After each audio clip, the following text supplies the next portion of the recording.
So good evening friends. मैं आज एक और नई वीडियो लेके आपके सामने आया हूँ।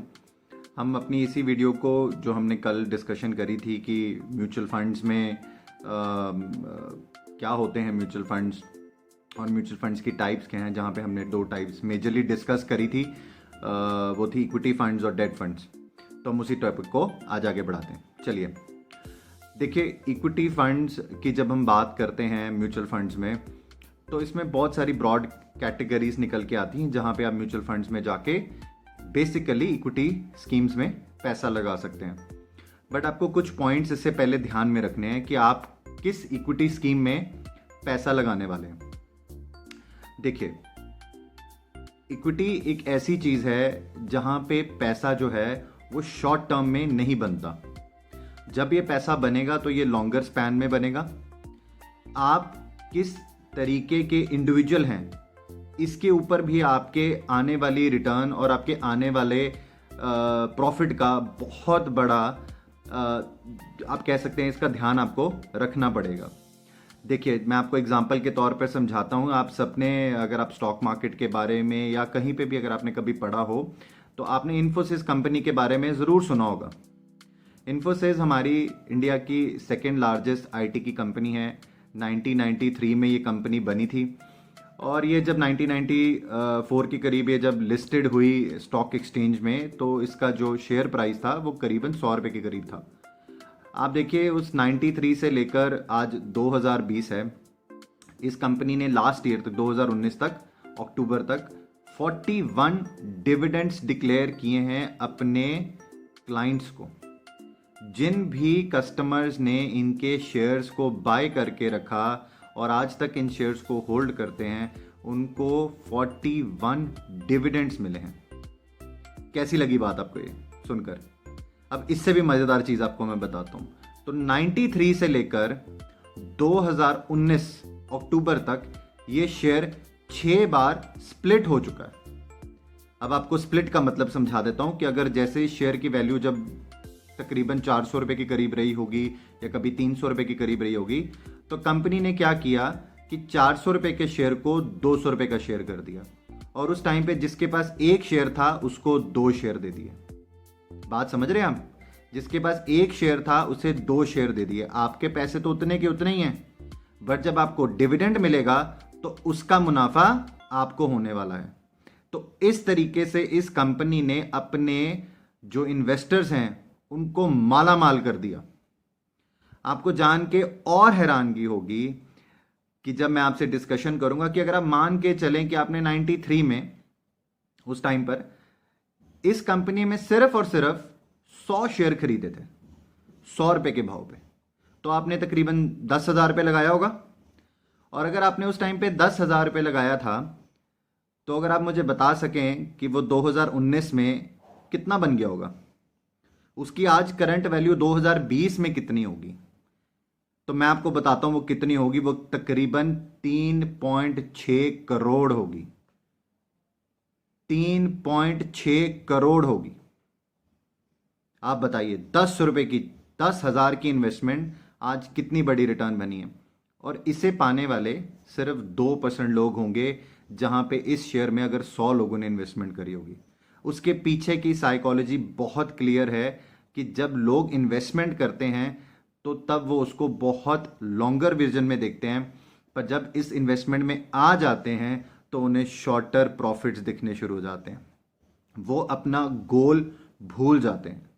मेरी आने वाली वीडियोस में मैं आपसे डिस्कशन करने वाला हूं कि गोल कितनी बड़ी चीज़ है आपकी लाइफ में। आप किस चीज़ के लिए सेविंग कर रहे हो, ये इंपॉर्टेंट, बहुत ज़्यादा इंपॉर्टेंट है हमारी लाइफ में। हमारे लिए इंडिया एक ऐसी कंट्री है जहाँ पे जब हम गोल्ड बाय करते हैं और घर में अगर आपके लक्ष्मी हैं, मैं बेटी की बात कर रहा हूँ, मेरे पास भी एक है, तो जब आप बाय करते हैं उसके लिए, तो तब आप ये सोचते हैं कि हम उसकी शादी के लिए, ठीक है, उसको देंगे, उसके लिए जोड़ेंगे। और जब ये ऐसी वस्तु है जब घर में आ जाती है तो ये बरकत लाती है। तो कभी भी हम इसको सेल करना या इसको कभी गिरवी रखने में हम ज़्यादा बिलीव नहीं करते हैं। जब अगर ज़रूरत पड़ती तो हम करते भी हैं, बट ज़्यादातर आप देखेंगे तो इस वस्तु को खरीदा ही जाता है। इस वस्तु ने पिछले 1 साल में, सिर्फ मैं मात्र 1 साल की बात करूं, 1 साल में अपने इन्वेस्टर्स को 50% से ज़्यादा की रिटर्न दी है 1 साल में। दो इसने पिछले 5-6 सालों में वो उतनी अच्छी रिटर्न नहीं दी थी, बट एक साल में क्यों, जिन लोगों ने उस टाइम पर इसमें इन्वेस्टमेंट करते रहे हैं उन्हें आज उसका डिविडेंड इस इन्वेस्टमेंट ने ज़रूर दिया। तो चलिए हम बात करते हैं, जब हम बात कर रहे थे इक्विटीज़ की, तो इक्विटीज़ में बहुत सारी स्कीम्स आती हैं। तो मेजरली जहाँ पे आपका फंड मैनेजर, मैं बात कर रहा हूँ, अगर आपसे आपको कोई आपको सलाह देता है, जो आपसे आके बात करता है, या कभी आप भी ऑनलाइन या कहीं से भी जाके आप इसको परचेज करने की बात करते हैं, तो उसमें बहुत सारे फंड्स आते हैं और कई बार दिक्कत भी आती है इन फंड्स को चूज करने में। तो बेसिकली आप उस फंड में पैसा लगाएंगे कि जिस तरीके के आप प्राणी हैं, ठीक है। अगर आप 80 की स्पीड पर गाड़ी चलाने वाले प्राणी हैं तो आप लार्ज कैप स्टॉक में पैसा लगाएंगे। आप किसी भी कंपनी का लार्ज कैप फंड उठाएंगे और उसमें पैसा लगाएंगे, क्यों? क्योंकि ये वो कंपनीज हैं जो कि 20,000 करोड़ की मार्केट कैपिटलाइजेशन लेके बैठी हैं। ये वो कंपनीज हैं जो कि इस इंडिया का सबसे बड़ा बेस लेके बैठी हैं। कल भी बात करी थी मैंने आपसे, 150 करोड़ की आबादी है, 150 करोड़ की खपत है इस देश की, इंडिया की। तो ये वो कंपनीज हैं।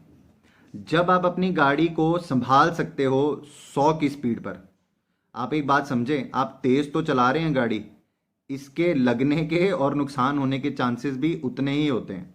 तो तब जब अगर आप 100 की स्पीड पे गाड़ी चला रहे हैं तो आप शेयर्स में पैसा लगाएंगे किसी भी कंपनी के म्यूचुअल फंड में, वो होगा मिड कैप स्टॉक्स। और इसी तरीके से अगर आप इससे भी तेज गाड़ी चलाना चाहते हैं कि आपको रिटर्न बहुत फास्टर आए, तो और आपको नुकसान भी उतना ही फास्टर हो सकता है, आप ये ध्यान में रखना, तो आप स्मॉल कैप शेयर्स में पैसा लगाएंगे, ठीक है। मैं आपको कल भी आपसे शेयर किया था, तब मैंने आपको बताया था कि इंडिया में टोटल 44 एएमसीज हैं। आप सोचो 44 एएमसीज हैं टोटल। 44 एएमसीज के पास 2500 स्कीम्स हैं, जिसमें हम इक्विटी भी जोड़ते हैं, डेट म्यूचुअल फंड्स भी जोड़ते हैं, बॉन्ड ईटीएफ्स को भी जोड़ते हैं, मनी मार्केट हमारे होते हैं उसको भी जोड़ते हैं। इसके अलावा जो आप सबसे ज़्यादा इसमें सेविंग होते देखोगे, वो देखोगे ईएलएस स्कीम में, जिसको हम बोलते हैं इक्विटी लिंक सेविंग स्कीम्स, जहां पे आपको टैक्सेशन बचाने में छूट मिलती है। जैसे सरकार हमें 1.5 लाख रुपए की आज छूट देती है आपके इनकम टैक्स में, तो एक ये उसमें भी बहुत बड़ा रोल प्ले करता है म्यूचुअल फंड में। ईएलएस स्कीम में 3 साल का लॉक इन पीरियड होता है। अगर आप हर सिप शुरू करते हो तो हर एक सिप जब जब कटेगी उसका 3 साल का लॉक इन होगा, और अगर आप एक बारी लमसम इन्वेस्टमेंट करते हो तो उसका 3 साल का लॉक इन होगा। इसका लॉक इन का मतलब है कि 3 साल बाद आप उस पैसे को निकाल सकते हो, और आप जब इसको ईएलएस स्पेसिफिक में लगाओगे तो आप इसका वो पेपर अपने टैक्सेशन पार्ट के लिए उस साल में यूज कर सकते हैं। इसके अलावा आप अपना पैसा, अगर आप बिल्कुल भी प्योरली इक्विटी में नहीं जाना चाहते, तो आप अपना पैसा किसी भी हाइब्रिड फंड्स में या किसी भी बैलेंस फंड में रख सकते हैं। अब जब हम हाइब्रिड की बात करते हैं और बैलेंस की बात करते हैं, तो हम इसमें बात करते हैं इक्विटी प्लस डेट की। बट जब भी आपको टैक्सेशन पार्ट में लॉन्ग टर्म कैपिटल गेन या शॉर्ट टर्म कैपिटल गेन को आप म्यूचुअल फंड से रिलेट करेंगे, तब आप ये देखेंगे कि किसी भी ऐसे फंड में 65% से ज़्यादा की इक्विटी होल्डिंग होना ज़रूरी है म्यूचुअल फंड के लिए। अगर आपको लॉन्ग टर्म कैपिटल गेन और शॉर्ट टर्म कैपिटल गेन पड़ रहा है इक्विटी में, तो उसके आने की सबसे बड़ी वजह जो होगी वो वहां पे ये होगी कि 65%, ये मिनिमम क्राइटेरिया है जो कि सेबी ने रेगुलेटर्स को दे के रखा है कि आपको ये मेंटेन करना है अगर आपको एक ऐसा बैलेंस फंड या एक हाइब्रिड फंड बनाना है, ठीक है। तो मोस्टली बहुत सारी कंपनीज इसको डायनेमिक एसेट एलोकेटर के नाम से फंड्स को चलाती हैं। इसके अलावा जो म्यूचुअल फंड कंपनीज हैं वो आपके पैसे को किसी भी फंड और फंड्स में भी लगा सकती हैं। फंड ऑफ फंड्स का मतलब होता है कि वो किसी और कंपनी के या अपने ही किसी फंड में आपका पैसा लगा सकती हैं। तो वो फंड की जितनी वो उस फंड की परफॉर्मेंस आएगी, उसी से इस फंड की परफॉर्मेंस निकल कर आएगी और आपका पैसा आगे ग्रो करेगा, राइट। तो कल जब मैंने आपसे डिस्कशन करी थी तो उसमें कुछ पॉइंट्स मैंने आपसे इस तरीके से भी डिस्कस किए थे, जो कि आपको ये बता रहे थे कि जब भी आप पैसा म्यूचुअल फंड्स में लगाते हैं तो क्या ये बढ़ेगा ही बढ़ेगा। देखिए, मेरे साथ इस वीडियो में बने रहिएगा। अगर आपको ये वीडियो पसंद आ रही हो तो इसे लाइक करना, शेयर करना और सब्सक्राइब करना मत भूलिएगा। देखिए, अगर आपको ये पैसा कभी भी लॉन्ग टर्म में बनाना है तो आप इस पैसे को उतनी ही देर के लिए आपको इसको छोड़ना पड़ेगा। इक्विटी सिर्फ इसी चीज के लिए पैसा नहीं लगाते हैं हम कि हमें रिटर्न मिलेगी। हम इक्विटी में पैसा इसलिए भी लगाते हैं क्योंकि कई बार ऐसा होता है कि हमें पैसिव इनकम की भी बहुत ज़्यादा ज़रूरत होती है। अब मेरा पैसिव इनकम से क्या मतलब है? जब आप पैसिव इनकम से मेरा मतलब ये है कि जब आप एक इनकम आपको आ रही है उससे ज़्यादा की ग्रोथ अगर आपको चाहिए और आपके खर्चे उससे ज़्यादा आपको आने वाले टाइम में दिखते हैं, तो आप किसी ऐसे एवेन्यू को उसमें पैसा लगाना चाहेंगे जहां पे वो उस चीज़ को भर दे, उस गैप को कवर कर दे। और इंडिया में फिलहाल एक ही ऐसी स्कीम है जहां पे आने वाले वक्त में, प्रेजेंट वक्त में नहीं, आने वाले वक्त में ऐसी रिटर्न आपको मिल सकती है जो आपके पिछले सारे लगे हुए घावों को पूरा कर सकता है। ठीक है, मैं अपने आने वाली वीडियोस में बहुत सारी चीज़ों को और डिस्कशन करूंगा। अभी के लिए good bye, thank you so much. अगर आपको मेरी वीडियो अच्छी लगे तो प्लीज़ कमेंट बॉक्स में ज़रूर बताना कि आपको वीडियो कैसी लगी, आज का कंटेंट कैसा लगा। आपको वीडियो पसंद आए तो प्लीज़ इसे लाइक सब्सक्राइब करना मत भूलिएगा। Thank you so much.